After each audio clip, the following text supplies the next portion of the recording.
Akkam jirtu daawwattootaa fi hordoftoota sagantaa Galoo Show. Kun akkuma beektanii kun sagantaa keessa sagantaa Galoo Showti. Har'as keessummaa tokko qabadhee isiniif dhiyaachuu kooti. Fuula keessan duran jira. Keessummaan koo har'aa nama isinii karaa garaagaraa beektan faarfannaatiin barsiisa garaagaraatiin beektanii nama guddaa tokko qabadhee isiniif dhiyaadhee jira. Akkuma torban torbeettiin keessummoota qabadhee isiniif dhiyaadhee irraatii barumsa guddaa argachaa turtanii yookaan dhugoomsaan irraatii barsiisaan irraatii sagantaa keenya gaafa hordoftan yaada garaagaraa naaf kennaa turtan har'a samma dhumaatti nu hordofaa yaada gurguddaa wantoota jajjabaa kan biyya ilaallatu kan waldaa kiristaanaa ilaallatu kan dhaloota ammaa kana ilaallatu irratti haasofna waan ta'eef turtiin keessa nama dhumaatti na wajjin haa ta'u baga nagaan dhuftan. Galatoome afeeruu kadi eebsame. Waamicha keenya kabajjeesi istiidiyoo keenyatti argamu keetiin guddaa si galateeffanna maqaa daawwattoota keenyaatiin guddaa si galateeffanna mee kallattii dhumaani. Gara gaaffii kootti otoo singashiini asumaan saba keenya nagaa gaafadhu daawwattoota keenya achukooti. Nagaan isiniif haa ta'u an hojjetaa wangeelaa lammiisaaf kabbadeen jedhama. Waaqayyo guddaa isin haa eebbisu ulfaadhaa. Gooftaan si haa eebbisu. Mee kallattii dhumaanii gara gaaffiitti dabarsaa. Dura namoonni kan ittiin si beekan baay'inaan egaa yeroo muraasa yookaan immoo yeroo gabaabaatiin duratti faarfannaatiin ni beekamta. Albeema guutuu tokko hojjechuu keessa quban qaba maaliif ofii koos waan arge fakkaatu hojjette chukooti. Mee am faarfannaa hojjechuu maal dhiiste? An faarfannaa hojjechuu hin dhiifne egaa faarfannaan kanatti yeroo barbaaddutti dhuftee yeroo barbaaddu dhiiftu miti. Baadhaa Waaqayyotu sii kenna. Kanaaf yeroo barbaaddu hojjedhee yeroo barbaaddu waan hin dhiisu miti.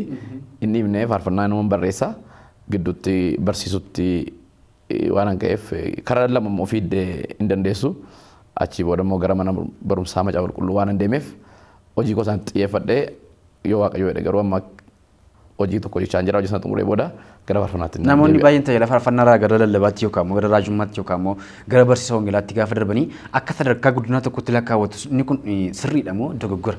Waan akkas jedhamu barsiisa macaafa qulqulluu keessa hin jiru sadarkaa guddinaa waan jedhamu. Waaqayyoon namootaaf kennaa garaagaraa kennuu danda'a. Nama tokko tokko faarfannaa duwwaa kennuu danda'a.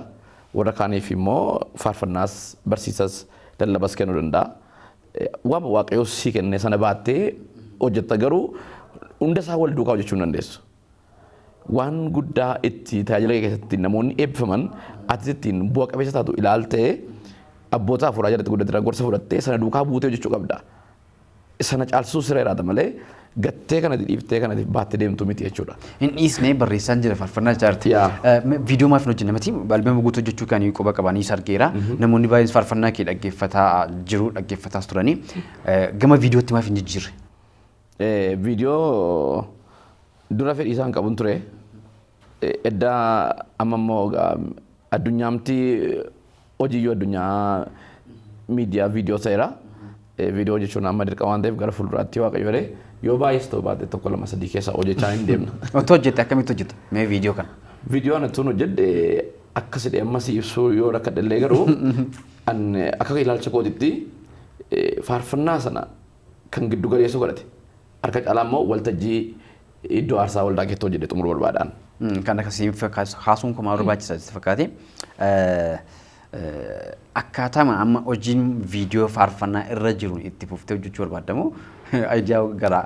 Lakki ani sanatti baay'ee kan fudhadhu jira kan hin fudhannes jira. Viidiyoon amma jiran tokko tokko harki caalaansaa faarfannicha jiin lafannitti walinni ittiin maxxanne jira ol duukaa inni hin deemne jira. Rakkoo daarikteeraa haa ta'u rakkoo namicha isa faarfatu sana haa ta'u rakkoo isaa yoo sirriitti hubadhu baadhile garuu yeroo asii achi ilaaltu wantoonni waliin sibanne jira. Kanaaf waan ati viidiyoodhaan hojjettu sun amma danda'ametti ergaa keejjiin waan walitti dhiyaate ta'u tura jiraata. Walitti dhiyaate ta'u jiraata. Karaan itti ergaa guutuu dabarsu ta'uu qaba. Kanaaf ani ganaaf garuu iddoon sirriin iddoo bareedaa lafatti hojjetamuu qabu. Iddoo aarsaa irratti amanaan. Mana namaatti irratti hojjechuurraa mandira keessa oolurraa iddoo garaagaraa kana deemtee sana hojjechuurraa bifa adda ta'e yaaddee daarikteeraa cimaa filattee karan ittiin ergaa guutuu misraachoo keessaa dabarsu hojjechuu hin danda'ama. Gama hojii faarfannaatiin komii qabaachuu kee ibsaa jirta. Komii qabaachuu kee ibsaa jirta. Mee faarfannaan maal isiif? Faarfannaan anaaf tun taane faarfannaan akka sagalee Waaqayyootti faarfannaan dubbii Waaqayyooti. Faarfannaan mul'ata. Faarfannaan walaloodha. Faarfannaan yeedaloodha. Faarfannaan muuziqaadha. Akka ittiin beekaman faarfannaa. Faarfannaa immoo faarfannaa kan taasisu sagalee waaqayyooti.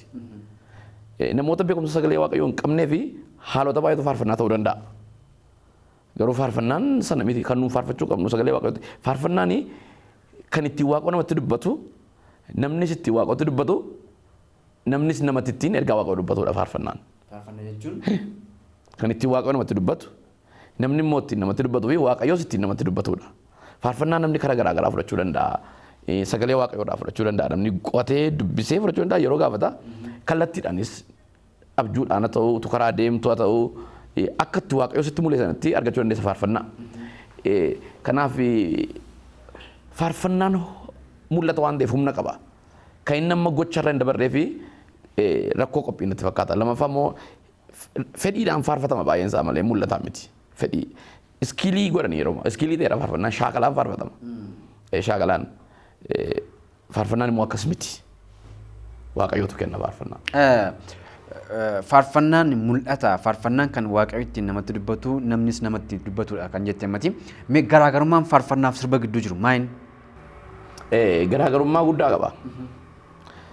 Sirbi normaalii mul'ata miti. Faarfannaan uumaa irratti xiyyeeffata. Sirbi immoo uumama irratti xiyyeeffata.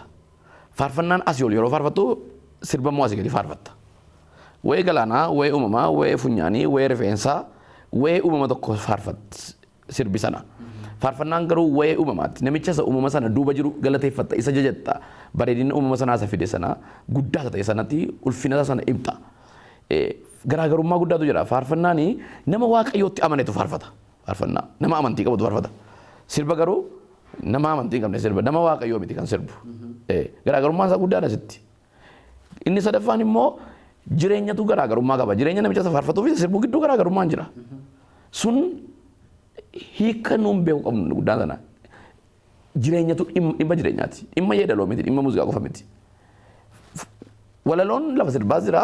Yeedaloon lafa sirbaa jira. Muuziqaan lafa sirbaa jira. Muuziqaa sirbaati. Muuziqaa faarfannaati kan jedhamu garuu hin jiru. Walaloon faarfannaa ala jiraachuu danda'a. Faarfannaan garuu walaloo ala hin ta'u. Yeedaloon faarfannaa ala jira. Garuu faarfannaa yeedaloo ala hin ta'u. Garuu faarfannaan sagalee waaqaa ta'uu qaba. Namichi inni sirbu sunuu fi namichi inni faarfatu sana gidduu kan jiru garaagarummaa jireenyaati. Inni sun Yesuusiin fudhateetu jireenya haaraa fudhateetu fayyeetu faarfata. Nama fayye tokko faarfataa jiru. Sirba immoo nama uumamaatu sirba. Nama hin fayyin jiru tokko nama mootummaa waaqayyoo keessa hin jirre nama cubbuun isaa hin dhiifamneef nama cubbuu hojjechuu hin dhiifne tokkotu sirba. Faarfannaa garuu nama cubbuun isaa dhiifameef nama immoo cubbuu hojjechuu dhiise Kiristoosiin fakkaachaa nama jiru bor nama galma qabu yeroo biyya lafaa kun golgolooftee baddu waaqayyoo isa biyya lafaa kana uume wajjin addunyaa haaraa keessa nama jiraatu tokkotu faarfata faarfannaa. Garaagarummaan inni guddaan isa kana. Kanaaf faarfannaaf sirbi wal duukaa deemuu hin danda'an.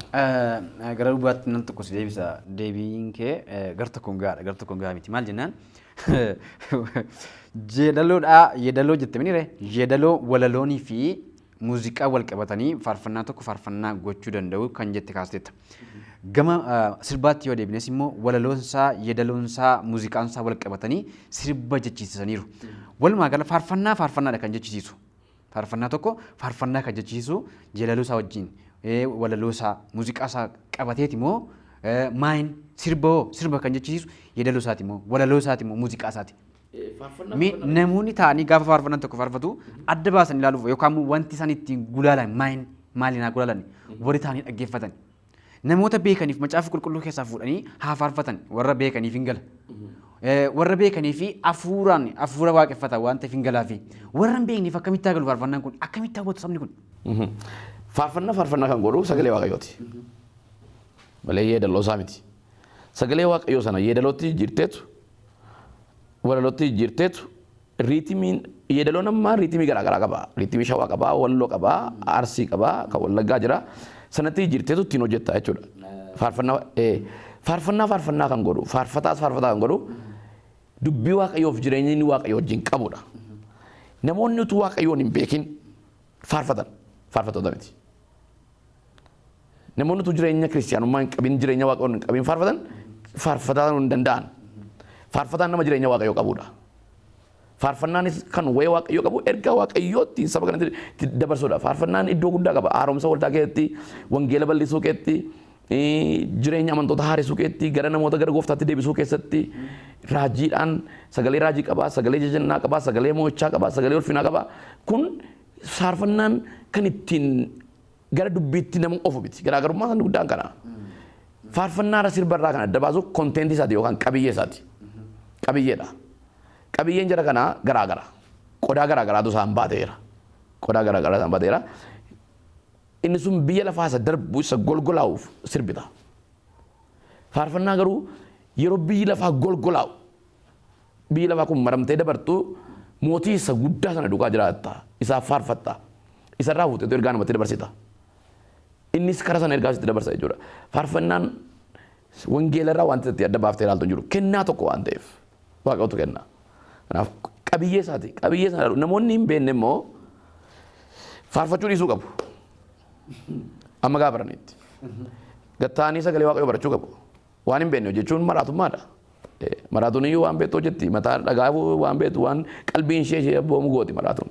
Kanaaf ergaa keenya kan fokkisiisaa jiru kan akka nuuni namoonni faarfannaa keenya jibbanii akka amma sirbaate jechuu gaaniif duruma waldaa keessa gaappiin jira.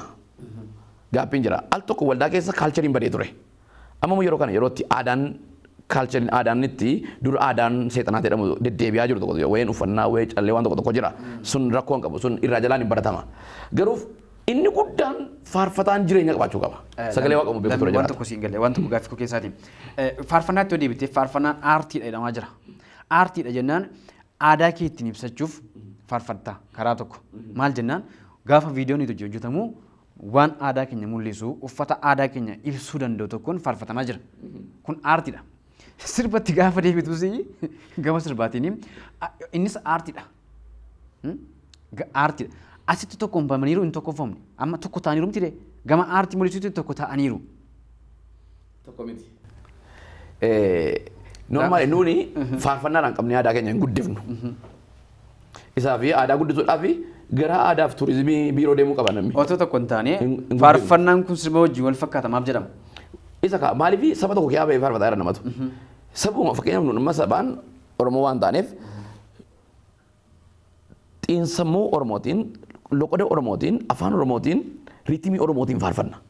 Namichi inni sirbu sunis akka kanatti sirba. Garuu waan riitimii kiristaanaaf riitimiin aaraan hin jiru. Sirbi immoo kan biyya lafaatti riitimii aaraa kan uummatu hin qabu. Garuu waan asitti maal sana nuun amma aadaa keenya wangeelaan qabnee aadaa keenya guddisuu hin dandeenyu.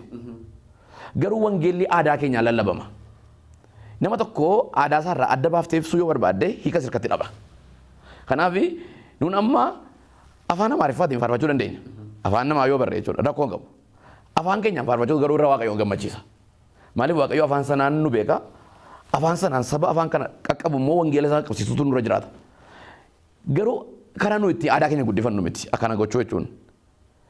Yeroo faarfannaa afaan Oromootiin faarfannu garuu ogbarruu Oromoo keessatti shoora hin taphata.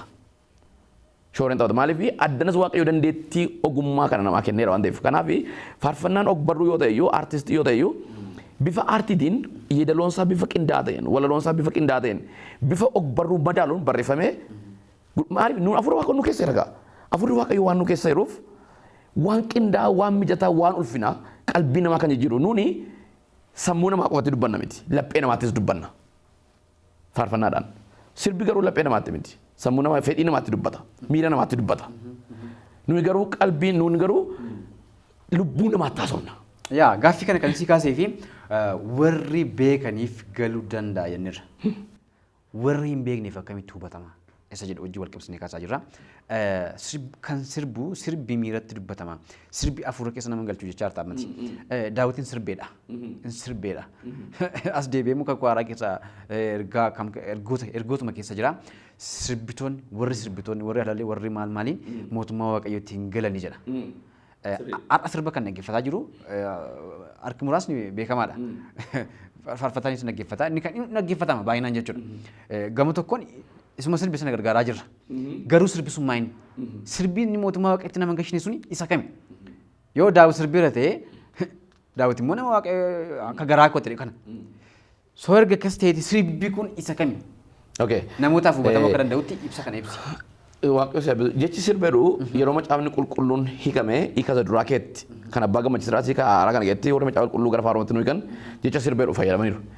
Sirbi jechuudha sochii qaamaa laallata malee sochii qaamaa ibsa malee waan waaqayyoo alaa gochuu jechuun miti. Socho'uu agarsiisa. Qaama kee urgufuu agarsiisa. Kan keenyatti yoo dhufte gara macaa qulqulluu irratti daawwiti in sirbe yeroo jedhu waaqayyoof ulfina kenne. Waaqayyoof bitame fedhii isaa waaqayyoof kenne isa weeddise jechuudha. Inni achiisuun immoo sirbii mootummaa qote galuu immoo qaama isaa kana waaqayyoof urgufuu dhiisee waaqayyoof sochoosuu dhiisee waaqayyoof ittiin galata kennuu waaqayyoof ittiin bitamuu dhiisee seexanaaf aarsaa dhiyeessuu jechuudha.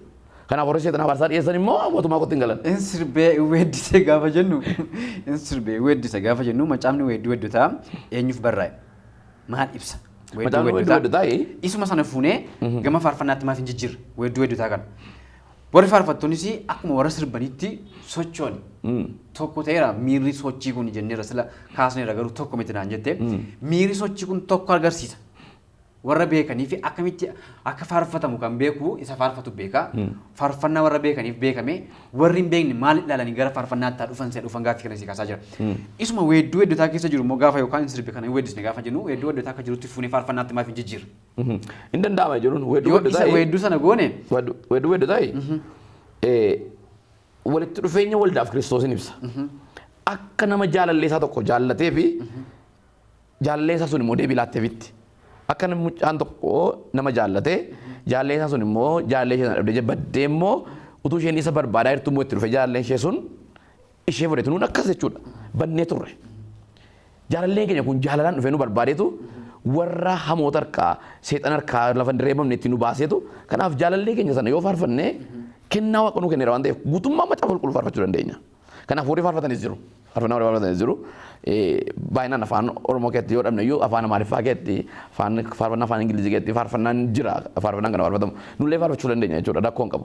Kanaaf wanti nu itti rakkachuu hin qabne faarfannaa fi sirbi garaagaraa garuu faarfattoonni sirba dhaggeeffachuun anaaf kan nama tokkotti akka nama hojjetaa wangeelaa tokkotti akka nama wangeelaa Yesuus faarfatuutti barsiisutti mallattoo kufaatii keenyaati. Mallattoo kufaatiiti. Mooraalii keenya gadi buusaati. Nuun sirba promootii gochuu hin dandeenyu. Sirba jajjabeessuu hin dandeenyu. Kanaaf waan ani namoota waaqayyoof dhaamu amantootaaf dhaamu tajaajiltoota qofa osoo hin taane amantoonni hundumtinuu dargaggoonni yeroo kana waldaa keessa jirtan guddaan xiqqaan hundumtinuu yeroon kun yeroo miidiyaati hojiin namni hojjetu salphaatti dafee waan nama bukkee ga'uuf utuu dhaggeeffachuu dhiiftanii isiniin fila. Kan nama saadii kana hojjetaa wangeelaa ta'e hojjetaa yeroo tokkotti waan dhageetu qalbii keenya mo'a. Duukaa deemna. Kanaaf warra tajaajilu irraa immoo hin barbaachisu. Hin barbaachisu. Kun mallattoo kufaatiiti. Mallattoo kufaatiiti. Mallattoo kufuu keenyaa ibsa malee mallattoo guddachuu keenyaa miti. Mallattoo guddina keenyaa ibsu. Lafi nuun barachuu qabnu waan meeqatu jira. Faarfattoota irraa hin barannu. Muuziqaa barbaadu yoo ta'e muuziqaan guddaan kan faarfannaa hojjetamu baay'eetu jira. Achii barbaaduutu nurra jiraata. Faarfannaa olii keenyaa dhaggeeffachuu, faarfannaa hangafoota keenyaa dhaggeeffachuu, kan ammoo rakkaa dhaggeeffachuudha malee dhimmi nuun addunyaa lama akkamitti addunyaa dukkanaaf addunyaa ifaa walitti firoomsita. Waan ol hin danda'amne inni kun mootummaa Kiristoos keessa nuti mootummaa Diyaabiloos. Mootummaa Diyaabiloosiin piroomishinii gochuu hin danda'amu. Namni tokko immoo gooftaa lamaaf hin bitamu jedheera gooftaan keenya. Kanaaf harka lama qabaniif immoo muka lama yaabanii jedhan abboonni keenya. Kanaaf asiis sirba piroomotii gochaa asiis faarfannaa piroomotii gochuu hin danda'amu. Hin danda'amu. Kun fuula waaqayyootis nu gaafachiisa. Namni immoo waan godhe ittiin gaafatama. Sagalee waaqayyoo akkaataatti jiraata irratti xiyyeeffadhaa jedha. Jireenya keenya irratti xiyyeeffachuu guyyaa keenya irratti xiyyeeffachuu akkuma amma istiidiyoo kana keessatti waraabamaa jiru kana viidiyoo waaqayyoo guyyaa guyyaatti jireenya nama hundumaa irra jira. Jalaa ba'uu hin dandeenyu. Of dhosuun nuni of dhosuudhaan waan cubbuu jeen dhosuudhaan birmadummaa labsuu barbaanna. Waaqayyo immoo nu isa cubbamaa kana ajjeeseetu nama cubbamaa irratti firdiin hin jiru. Nama dho'e irratti firdii waan kennamneef nu ajjeeseetu amala gadhee kana nu keeyaa baaseetu Kiristoosin nu keeyaa jiraachiseetu ulfina isaaf nu jiraachisuu barbaada. Duutu nurra jiraata. Gaaffiin kun haaf hin deebine. Walumaa gala sirbiin mootummaa waaqayyoo irraa nama dhorkusa kami? Sirba biyya lamaa sirbamu kan intalaaf sirbamu. Sirba uumama sirbu. Nuun ta'u mootummaa qoraa nama dhowwa. Sirbituun isaa waaqayyoon kan hin sirbine qabeeyyeen isaa waaqayyoon kan hin ibsine Kiristoosiin kan hin ibsine fayyina keenya giddu galeessa kan hin godhanne waan barbaade ibsuu danda'a dachee sirbuu danda'a nama sirbuu danda'a goota warra nama ajjeesan sirbuu danda'a sun sirrii miti isaanii sirbuu kan isaaniiti hojii isaaniiti nuun garuu nu ilaallatu anaa kan naa du'ee ka du'aan akkaasa Yesuusiin faarfachuudhaan isa faarfachuudha malee isa nama ajjeese amma biyya lafaatti isuma ajjeesu qofa sirbama. Nun immoo isa ajjeefne isa nuuf fedhee du'e. Isa du'aa ka'ee warra du'e jedhan du'aa kaase sana isaan isa faarfanna nun. Isa kamtu caalaa? Filannoon kan keenya. Filannoon kan keenya. Kanaaf namni waan amane immoo hojjeta. Amantii dhugaan immoo jireenya dhugaa namaa laata kan ammoo beekuun gaariidha. Kanaaf sila itti faarfataa kan godhu waaqayyoon beekudha malee yeedaloo qabaachuusaa miti. Walaloo hojjechuusaas miti. Muuziqaa itti qindeessuusaas miti. Kana dudduuba kan jiru afur qulqulluu nu keessa jira. Afurri waaqayyoo immoo gara jireenya sanaatti nu fida. Gara tulluu waaqayyootti nu deebisuu nurra jiraata. Namoota gara tulluu waaqayyootti. Kanaaf seenaa waldaa kiristaanaa keessatti faarfattoonni iddoo guddaa qabu. Faarfannaa iddoo guddaa qaba. Lallabdoota qofa miti kan haaromsa fidu. Barsiisota wangeelaa qofa miti kan haaromsa fidu. Faarfannaanis qalbii namootaa sekendiitti lallaba caalaa faarfannaa lallaba caalaa barsiisa caalaa iyyuu daqiiqaa muraasa keessatti kan namoota harkisuu danda'u faarfannaadha. Isarratti qulqullummaa gaafata garuu jireenya gaafata dubbisuu gaafata fuula waaqayyoo barbaaduu gaafata. Namni immoo lafa hariiroon jiru immoo ergaan jira. Namni abbaas ergatu wajjin hariiroon qabne ergaan qabu. Komii faarfattoota irra jiru komii nurra jiru wajjin wal qabseen gaaffii kana si kaase amma tokko deebii taadhee yaada. Deebii taadhee yaada. Kan biraan gama biyyaa wanta ilaallatutti si dabarsaa faarfattoota keenya irraa xiqqoo ishee amma ta'e darbina ana dabalatee siis dabalatee komiin baay'ee waan jiruufanii gaaffii kana walumatti qabee si kaase. Mee gara biyyaatti gaafan si deebisu haala biyyaa wajjin gaaffilee kan biyyaa ta'e gaaffilee akka biyyaatti gaafatamuu qabanii fan si kaasa. Faarfattoonni yookaan tajaajiltoonni waldaa kiristaanaa kamiyyuu raajotaa ta'anii barsoonni wangeelaa ta'anii qeesonni paastoroonni wantoonni garaagaraa kuni sadarkaa akkamiitiin dhimma poolitikaa saba tajaajilanii kana keessa galu?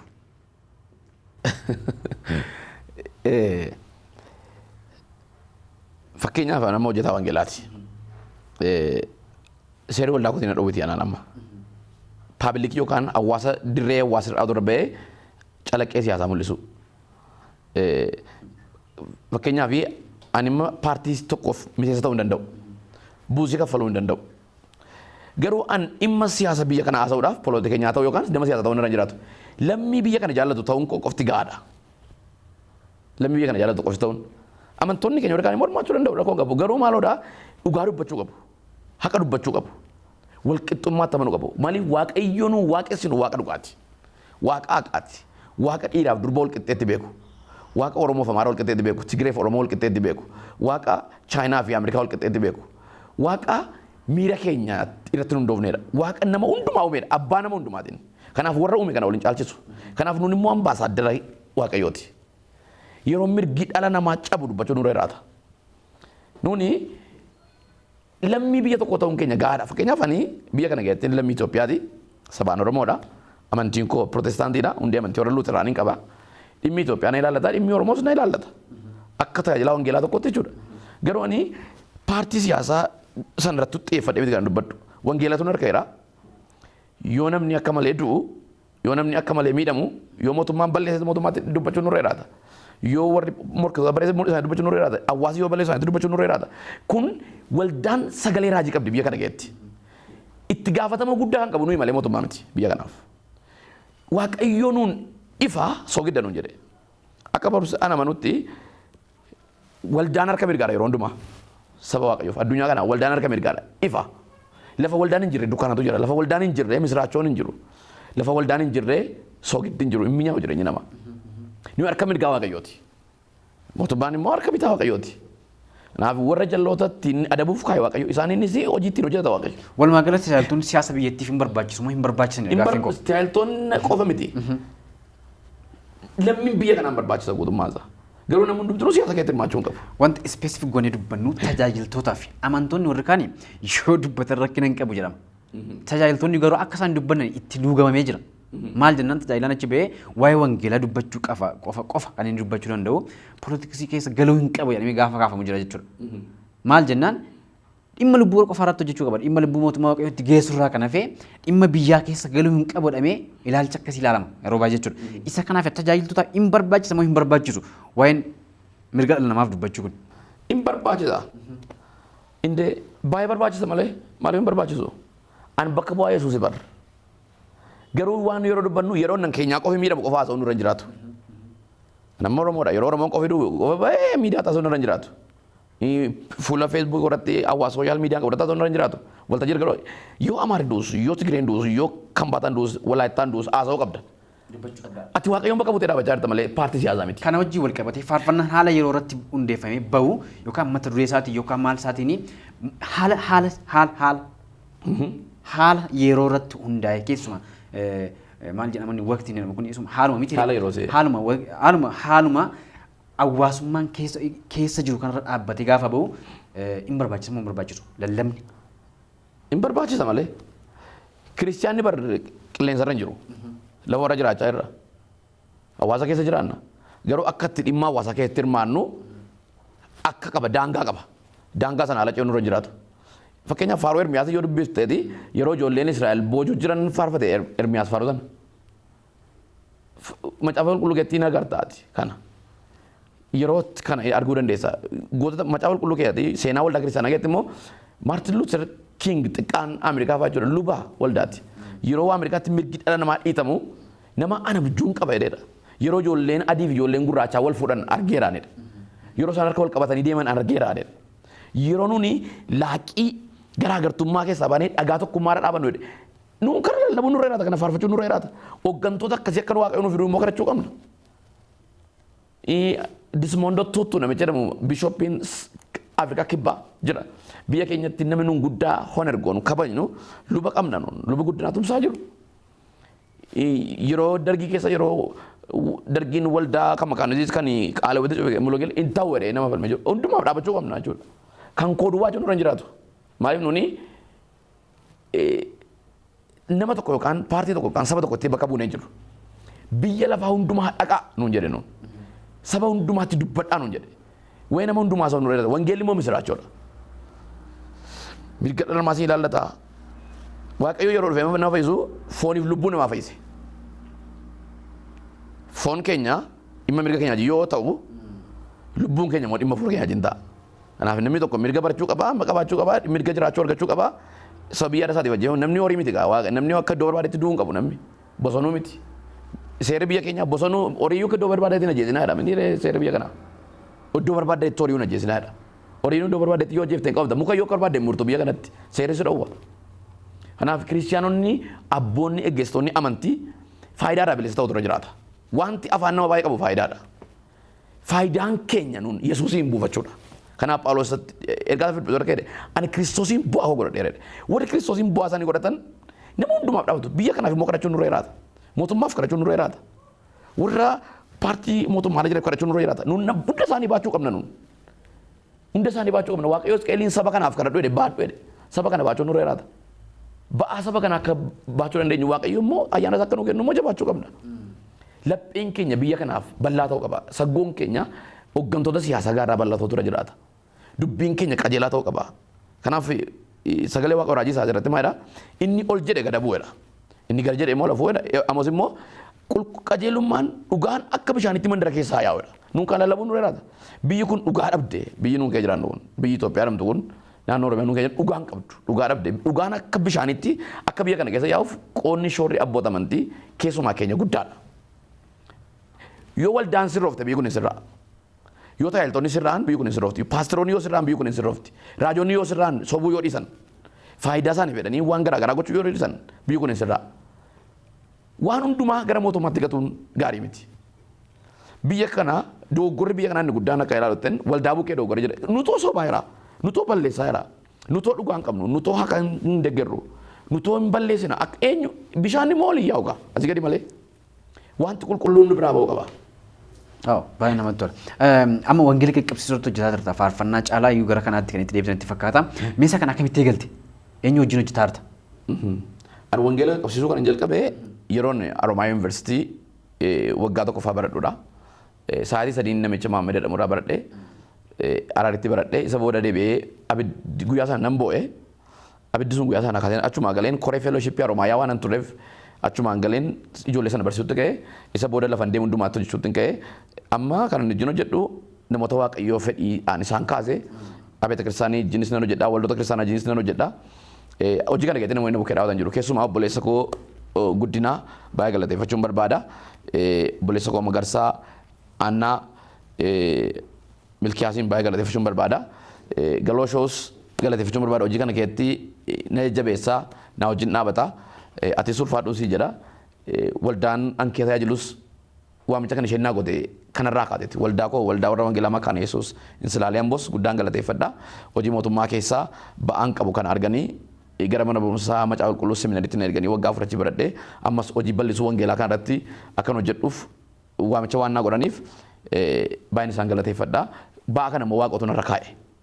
Dabalata faarfannaa bukkeetti ba'aa kana waaqotu narra kaa'e. Gammachuun koo guddaan isaa yeroo namni gara mootummaa waaqotu dhufu kanaaf iddoo hundumaatti haala garaagaraa mijeesseen fedhii kootiin dhaqee tireeningii kennaa namoota qabeenyaa isaanii na deeggaranii wajjin deemeen waan kana hojjedha. Waldaa koo hojii walii galees deemeen nan hojjedha. Kanaaf namoonni dhimma kana geetti na wajjin hojjechuu barbaadan waldaan koo Makaana Yesuus Insilaalee Amboodha. Na quunnamuu dandeessu kara waldaas kara dhuunfaas na wajjin hojjechuu dandeessu. Waaqoo sinaa eebbisu ulfaadhaan isiniin jedha. Gara dhumaatti deemaa jira. Ergaan hafe si keessa yoo jiraate? Ergaan na keessa jiru yoo jiraate biyya kanaaf akka kadhannu. Nuni ba'aa biyya kanaa qabna waan ta'eef yeroon kun yeroo rakkisaadha. Biyyi kun yeroo itti waraanni jirudha. Waraana biyya kanaa kan qabbaneessuu danda'u humna qawwee qofa miti. Yoo Waaqayyoo giddu galeedha nu akka kiristaanotaatti utuu saayidiin qabatin utuu gar tokkotti hin dambaliin biyya kanaaf warra biyya kana bushaniifis warra mana hidhaadhaniifis warra waraanarra jiraniifis Waaqayyoo gara tokkotti akka isaan fidu barcuma nagaa akka isaan teessisu kadhachuun nurra jiraata. Yoo nagaa taane baranna biyyi immoo kan hunda keenyaati. Biyyi kan warra siyaasaa qofa miti. Biyyi kan abbootii gadaa qofa miti. Biyyi kan warra biyya bushuu qofa miti. Biyyi kan hunda keenyaati. Kan ijoolleetis, kan abboota, kan warra amantii gaggeessaniitis. Kanaaf namni biyya kana keessatti jiraatu hundi isaa naggaadeen, barataan, barsiisaan, amanaan karaa amantii qabu hundumaan musliimni illee waaqeffataan illee karaa hundumaan Waaqayyootti iyyinee Waaqayyo biyya keenyaaf nagaa kennee guddina biyya kanaaf dhufaa jiru keessatti hirmaachuu akka dandeenyuuf Waaqayyo hunduma keenyaa dandeessisuun isin jedha. Waaqayyo sinaa eebbisu ulfaadha. Daawwattootaa fi dhaggeeffattoota hordoftoota sagantaa Galoo Show gaaffiif deebii nuyi faarfataa ture amma garuu barsiisaa wangeelaa Lammiisaaf Kabbadee wajjin gochaa ture kana fakkaata ture amma dhumaatti nu wajjin turuu keessan abdii guddaan qaba ammas torban keessummaa tokkoon qabadhee siif dhiyaadha torbanis kuma kana jechuudha yaada garaagaraa qabaattan nu barreessaa torban kun torban nagaa isiniif haa ta'u.